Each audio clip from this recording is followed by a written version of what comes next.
The National Super Alliance says the ruling party is planning to use the military to cause chaos in NASA strongholds so as to suppress voter turnout. The NASA leaders claim that the officers from Lanet and Gilgil will be taken to NASA strongholds, where some will pose as ordinary Kenyans and the rest will pose as administration police officers. Ochieng has the details. The NASA principals this Sunday had their activities in Nairobi County, attending a church service at the Friends Church in Ngong Road, holding a press conference and then a rally in Mathare. The leaders claim that the government is planning to use the military in NASA strongholds not to maintain order but to cause chaos. The essence of these perilous and reckless plans, information about which comes from within the security agencies, is to instigate polling day disturbances in our strongholds, which would then be quelled using lethal force in order to disperse voters and suppress the turnout. The soldiers, NASA claim, will be in Hakati in Busia and will then be dispersed to Kisii, Migori, Homa Bay, Siaya, Bungoma, Kakamega and Narok. To disguise them, NASA claims the soldiers will be in plain clothes and others will be dressed as administration police officers.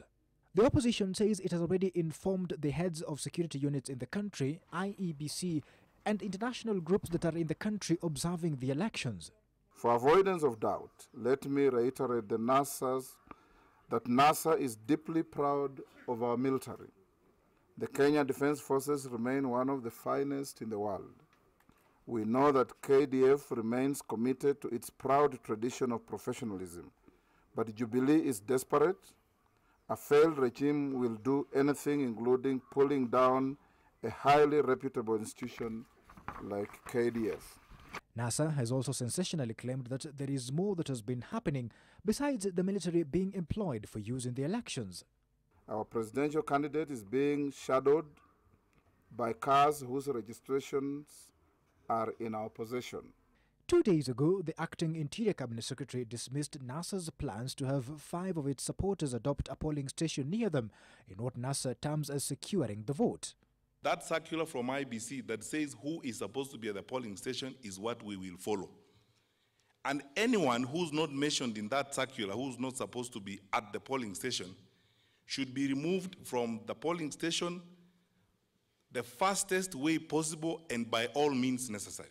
The statements he's making can only be made from IEBC. And there is no law that precludes Kenyans peacefully gathering around polling stations and helping Kenyans to cast their votes as and when it is necessary. We are simply acting within the law.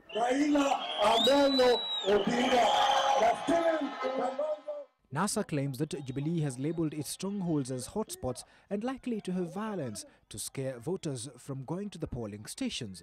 After their rally in Mathare, the NASA leaders later this evening interacted with members of the Hindu community at the Ochieng Center. If, for example, this government wanted to recognize you people as Kenyans and make you a 44th tribe, as they're claiming, why did they also not declare Diwali a national holiday? We will do it to make sure that we are recognized truly. Andrew Ochieng, NTV.